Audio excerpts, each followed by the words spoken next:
Hello students, good morning. Students, हमने पिछली class के अंदर लेसअप और मैसअप के बारे में अध्ययन किया था। अब आज की क्लास में आज हम एक नया टॉपिक स्टार्ट करने वाले हैं, जिसे आप अनुपात समानुपात के नाम से जानते हैं। इसे आप रेशियो और प्रोपोर्शन के नाम से भी जानते हैं। अब सबसे पहले हम ये देखते हैं कि जो अनुपात होता है, ठीक है, अनुपात का मतलब क्या होता है, अनुपात किसे कहते हैं। ठीक है, अब देखिए, अनुपात का मतलब होता है दो राशियों या संख्याओं के बीच सबसे छोटे तुलनात्मक जो संबंध होता है, जो आपस में रिलेशन होता है दो संख्याओं के बीच सबसे छोटे रूप में, उसी को हम अनुपात या रेशियो कहते हैं। अब यहाँ पे ध्यान देने वाली बात यह है कि जब भी हम अनुपात ज्ञात करते हैं तो आपके अनुपात एक समान इकाइयों का ही निकलता है, मतलब एक समान राशियों का ही अनुपात ज्ञात कर सकते हैं। देखिए, अनुपात हमेशा एक समान इकाइयों के बीच ज्ञात किया जाता है और इसे ए अनुपात बी या ए अपॉन बी के रूप में लिखा जाता है। अनुपात को आप चाहें तो ऐसे दो डॉट लगा करके बीच में अनुपात का साइन होता है, चिन्ह होता है, इस प्रकार भी कह सकते हैं ए फिर अनुपात का चिन्ह फिर बी, या फिर आप चाहें तो पहली संख्या को ऊपर और जो दूसरी संख्या होती है उसको हम नीचे भी लिख सकते हैं। ये भी अनुपात के रूप में व्यक्त कर सकते हैं, इस तरह से भी। अब देखिए, सबसे मेन चीज़ ये है कि यहाँ पे अनुपात हमेशा एक समान इकाइयों के बीच ज्ञात किया जाता है। इसका मतलब क्या हुआ, जैसे मान लीजिए आपके पास है 400 रुपीज़, 400 रुपये और 500 रुपये, इन दोनों का आपको अनुपात ज्ञात करना है।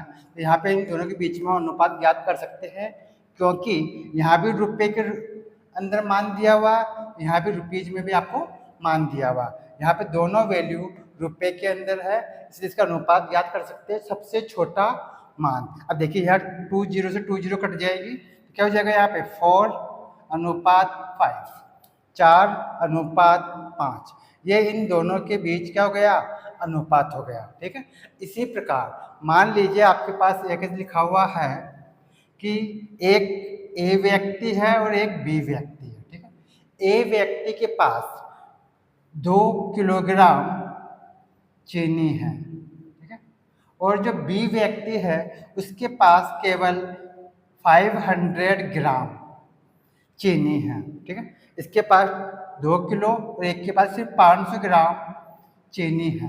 अब आपको कहा जाए कि इनके बीच में अनुपात ज्ञात कीजिए, तो अभी हम इनके बीच में अनुपात ज्ञात नहीं कर सकते। अब आप कहेंगे भाई क्यों नहीं कर सकते। अब देखिए, यहाँ पे जो वैल्यू दी हुई है वो है किलोग्राम के अंदर, जबकि यहाँ पे जो मान दिया हुआ वो है ग्राम के अंदर। ठीक है, तो पहले हम इस किलोग्राम को ग्राम के अंदर चेंज करेंगे।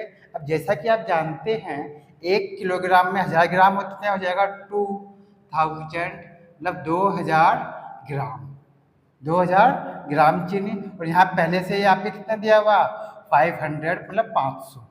अब इनके अंदर आपस में हम काट के सबसे छोटा रूप ला सकते हैं। तो इसका मतलब ये हो गया, यहाँ पे जाएगा 4:1। इसका मतलब ये हुआ कि यदि ए के पास में 4 भाग, मतलब 4 भाग चीनी हो तो बी के पास कितना होगी, 1 भाग।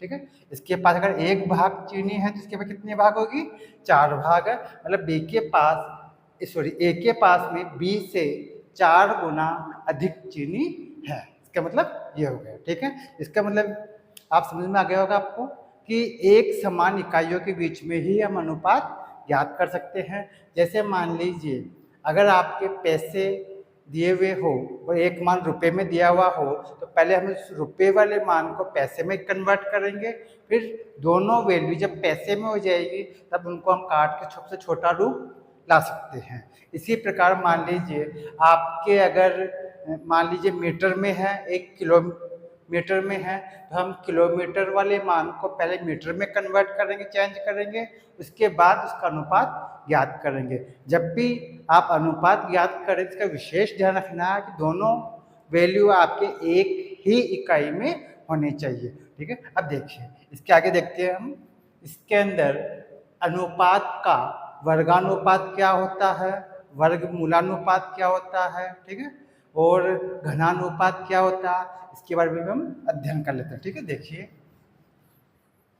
अभी आप देखिए, हम देखते हैं व्युत्क्रमानुपात या प्रतिलोमानुपात क्या होता है। ठीक है, जैसे मान लीजिए A अनुपात B आपको दिया हुआ है, इसका आपको व्युत्क्रमानुपात, ठीक है, व्युत्क्रमानुपात ज्ञात करना है। ठीक है, व्युत्क्रमानुपात या इसको हम प्रतिलोमानुपात भी कहते हैं। ठीक है, प्रतिलोमानुपात, प्रतिलोम अनुपात क्या होगा भाई, A अनुपात B का व्युत्क्रमानुपात या प्रतिलोमानुपात क्या होगा, इसका होता है B अनुपात A, B अनुपात A। जैसे कह मान लीजिए आपको कहा जाए 2 अनुपात 3, एक क्वेश्चन लेते हैं, हम एग्जाम्पल लेते हैं। जैसे मान लीजिए 2 अनुपात 3 है, इसका आपको व्युत्क्रमानुपात ज्ञात करना है। ठीक है, तो आप क्या काम करेंगे, जो पहली संख्या है इसको बाद में कर देंगे और बाद वाली संख्या को हम पहले कर देंगे, इसका व्युत्क्रमानुपात हो जाएगा। ठीक है, इसका मतलब ये हुआ 3 अनुपात 2, ये इसका व्युत्क्रमानुपात हो गया या प्रतिलोमानुपात हो गया। ठीक है, इसे हम इस प्रकार भी कह सकते हैं 3/2। ठीक है, एक ही बात है। ठीक है, अगर आपको बट्टे के रूप में दे रखी हो, जैसे 2 अनुपात 3 है, इसको हम कह सकते हैं 2/3, 2/3, और 2/3 का व्युत्क्रम हो गया उसका उल्टा मान, मतलब 3/2। अब हम आते हैं, देखिए दूसरा देखते हैं हम वर्गानुपात क्या होता है। ठीक है, देखिए अगर आपको कोई अनुपात दिया हुआ है A अनुपात B के रूप में और इसका आपको वर्गानुपात ज्ञात करना है। ठीक है, वर्गानुपात, तो सीधी सी बात है भाई, वर्गानुपात का मतलब है स्क्वायर, मतलब वर्ग करना। किसी अनुपात का अगर वर्ग कर दिया जाए तो उसका वर्गानुपात ज्ञात हो जाएगा। ठीक है, जैसे मान लीजिए A/B है, इसे हम A/B कह सकते हैं। अब इसका अगर वर्ग कर दिया जाए, ठीक है, तो क्या हो जाएगा, A²/B², यानी इसको हम कह सकते हैं A² अनुपात B²। ठीक है, अब मान लीजिए एक एग्जाम्पल लेते हैं, मान लीजिए आपके पास लिखा हुआ है 4/5 का वर्गानुपात क्या होगा, या वर्गानुपात है क्या है, देखिए। अब यहाँ पर इन दोनों का हम क्या कर देंगे, वर्ग कर देंगे, तो यहाँ पे इसका मतलब हो गया 4/5, 4/5, इसका जब हम वर्ग करेंगे, ठीक है, क्या हो जाएगा 4/5 का होल स्क्वायर। वर्गानुपात का मतलब होता है अनुपात का वर्ग करना, मतलब स्क्वायर करना।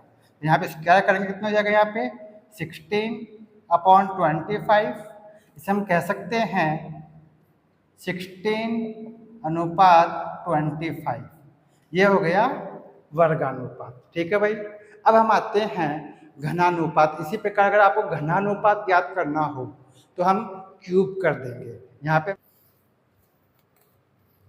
अब देखिए, जैसे हमने वर्गानुपात ज्ञात किया था उसी प्रकार हम घनानुपात भी ज्ञात कर सकते हैं। ठीक है, देखिए A/B का घनानुपात मतलब क्यूब, घनानुपात क्या होगा, इसके अंदर हम क्या काम करेंगे, A/B का क्यूब कर देंगे। ठीक है, घात 3 लगा देंगे।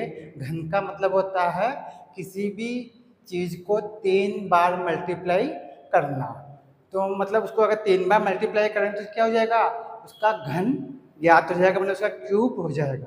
ठीक है, इसका मतलब ये हो गया A³/B³, इसको हम कह सकते हैं A⁴ अनुपात B⁴। जैसे मान लीजिए अगर आपको कहा जाए 2 2:3 मतलब 2:3 का घनानुपात क्या है, ठीक है, क्या होगा, क्या होगा। तो इसका घनानुपात याद करना है, इसका मतलब ये हुआ दोनों का आपको घन करना, तो 2/3 की घात 3 कर लीजिए आप, इसका मतलब हो गया 8, और 3 का 3 टाइम मल्टीप्लाई करेंगे कितना हो जाएगा 27। तो हम कह सकते हैं 8:27 ये घनानुपात हो गया 2:3 का, मतलब 2:3 का, ठीक है। तो ये आपका हो गया घनानुपात। इसी प्रकार अगर आपको वर्गमूलानुपात निकालना हो, ठीक है, देखिए 4 नंबर पे अब वर्गमूलानुपात क्या होता है। मान लीजिए आपके पास दो संख्या दी हुई है, ठीक है, इन दोनों का आपको वर्गमूलानुपात ज्ञात करना है। क्या ज्ञात करना, वर्गमूलानुपात ज्ञात करना आपको। तो यहाँ पे वर्गमूलानुपात में क्या हो जाएगा, हम क्या काम करेंगे, रूट ज्ञात कर लेंगे पूरे अनुपात का। तो यहाँ पे a²/b²। अब जैसा कि आप जानते हैं a² का वर्गमूल क्या होगा a, और b² का वर्गमूल क्या होगा b, मतलब आपको स्क्वायर रूट ज्ञात करना है, ठीक है। तो स्क्वायर रूट ज्ञात करने पे हमें वर्गमूलानुपात ज्ञात हो जाता है, जिसे हम कह सकते हैं a/b, इस तरीके से। अब जैसे मान लीजिए हम कहते हैं, एक एग्जाम्पल लेते हैं हम 25, ठीक है, और यहाँ पे रेशियो, और यहाँ पे लिखा हुआ है 36 का वर्गमूलानुपात, ठीक है, वर्गमूलानुपात क्या होगा, क्या होगा। अब देखिए यहाँ पर वर्गमूल ज्ञात करना है अनुपात का, ठीक है। तो यहाँ पे जो रेशियो दिया हुआ है, अनुपात दिया हुआ है, इसका हम वर्गमूल ज्ञात करेंगे। तो यहाँ हो जाएगा 25/36, ठीक है। तो यहाँ पे 25 का वर्गमूल होता है 5, और 36 का होता है 6, ठीक है। तो यहाँ हो जाएगा, कह सकते हैं हम इसको 5:6। ये आपके वर्गमूलानुपात हो गया 5:6, किसका 25:36 का, ठीक है। तो वर्गमूलानुपात में केवल हम वर्गमूल ज्ञात कर देते हैं, वर्गानुपात में वर्ग कर देते हैं, घनानुपात में घन कर देते हैं, मतलब क्यूब कर देते हैं, और व्युत्क्रम के अंदर उसको पलट देते हैं। अब हम आते हैं मिश्र अनुपात क्या होता है, ये भी देख लीजिए, ठीक है। अब आप देखिए, अब हम आते हैं मिश्र अनुपात पर। मिश्र अनुपात क्या होता है और इसे कैसे ज्ञात किया जाता है, ठीक है।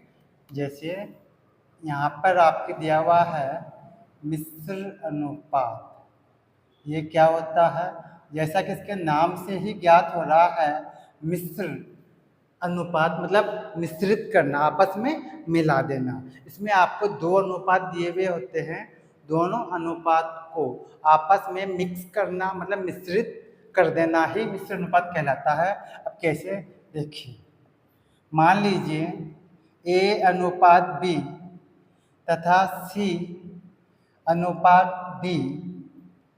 का मिश्र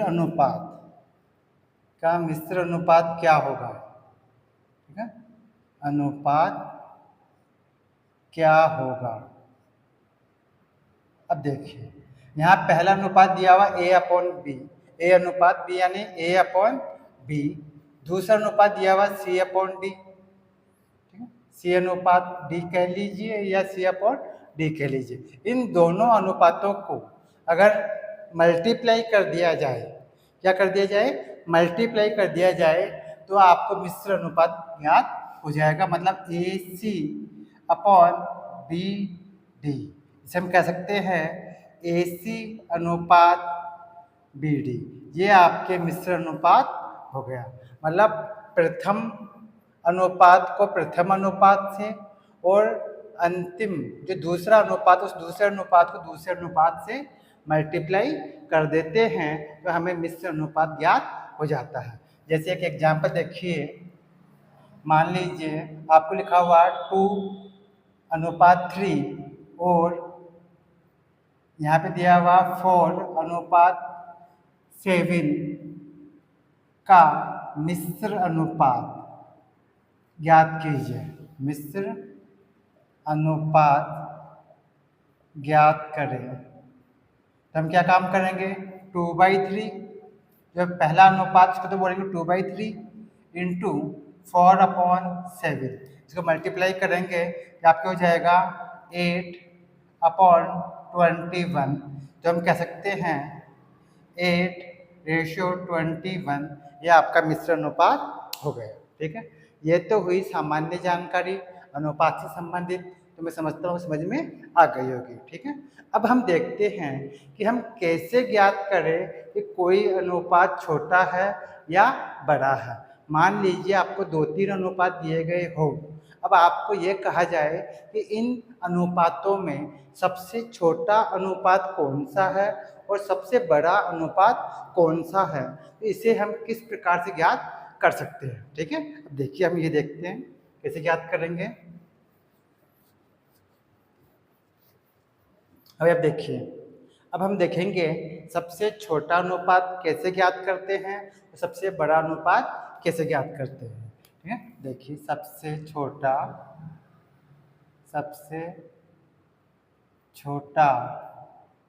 एवं सबसे बड़ा, ठीक है, अनुपात ज्ञात करना। ठीक है, देखिए अगर आप कहेंगे कि भाई हम संख्याओं को देख के बड़ा छोटा देख लेंगे तो आप गलत है। संख्याओं को देख के आप बड़े छोटे अनुपात का आइडिया नहीं लगा सकते। इसके लिए हम क्या काम करेंगे, देखिए इसके लिए हम एक एग्जाम्पल लेते हैं। ठीक है, मान लीजिए 3:4, 3:4, तो फिर 3:5 और 3:5 और 4:7, 4:7 में सबसे छोटा, इन तीनों में सबसे छोटा एवं सबसे बड़ा अनुपात ज्ञात करें। सबसे बड़ा, सबसे छोटा अनुपात भी बताना और सबसे बड़ा अनुपात भी आपको ज्ञात करना। सबसे बड़ा अनुपात ज्ञात करें। ठीक है, अब देखिए इसके लिए हम क्या काम करेंगे भाई, इसके लिए इन अनुपातों को पहले बट्टे के रूप में लिखेंगे। यहाँ पे दिया हुआ पहला अनुपात है 3:4, इसको हम बोलेंगे 3/4। दूसरा जो अनुपात है वो 3:5 है, इसे हम कह सकते हैं 3/5, 3/5।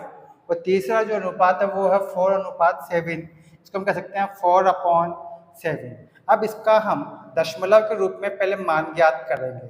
इसका मतलब ये हुआ कि हम 4 का डिवाइड करेंगे 3 के अंदर, मतलब 4 का भाग देंगे 3 में। देखिए 3 में जब आप 4 का डिवाइड करेंगे तो यहाँ पे भाग जाएगा नहीं, यहाँ पॉइंट लग जाएगा, यहाँ हो जाएगी 0। तो 4 7 जा तो जाएगा 28, तब बच गया 2, पॉइंट लगा हुआ 0 लगा देंगे तो हो जाएगा 5, हो जाएगा 20। इसका मान कितना आया भाई, आपके आया 0.75। ठीक है, अब देखिए इसका भी हम दशमलव के रूप में मान ज्ञात करेंगे। पहले इसको दशमलव के रूप में मान ज्ञात करेंगे, फिर उन दशमलव वाले मानों को देख के हम ज्ञात करेंगे कि कौन सा बड़ा है और कौन सा छोटा है। देखिए 5 का इसमें डिवाइड करेंगे 3 के अंदर। ठीक है, देखिए जाएगा 5, यहाँ जाएगा 3, 5 का डिवाइड 3 में होगा नहीं, इसलिए हम 0 लगा के पॉइंट लगा देंगे यहाँ पे, यहाँ 0 लग जाएगी। 5 6 जा 30। ठीक है, कितना बचा, कुछ नहीं, तो इसका मान आया 0.6। अब देखिए यहाँ पे आपके 2 अंक है, यहाँ पे 1 अंक है, यहाँ भी हम 2 अंक कर सकते हैं। अगर दशमलव लगा हुआ हो, पॉइंट लगा हुआ हो, तो उसके आगे लास्ट में दाएं हाथ की तरफ राइट हैंड पर कितने भी 0 लगा सकते हैं। यहाँ 0 हम अपने मन से मान लेंगे। अब यहाँ पे 2 डिजिट हो गई, यहाँ भी 2 डिजिट हो गई। अगर इन दोनों की बात हो, इन दोनों की बात की जाए तो अभी आपके 3/4 बड़ा है इन दोनों में। ठीक है, लेकिन अभी आपके पास तीसरा और है, इसको हम देखते हैं। अब 4 में डिवाइड करेंगे हम 7 का। ठीक है, अब देखिए यहाँ भाग जाएगा नहीं, यहाँ 0 पॉइंट हो जाएगा 0, 7 5 जा 35, तब बच गया यहाँ पे 5, जीरो लगा देंगे तो 7 7 जा 49, ठीक है। और फिर 1 बच जाएगा, हमें 2 डिजिट चाहिए, 2 डिजिट हमारे पास आ गए कम से कम। देखिए 0.57। अब देखिए यहाँ पे सबसे बड़ा अनुपात कौन सा है?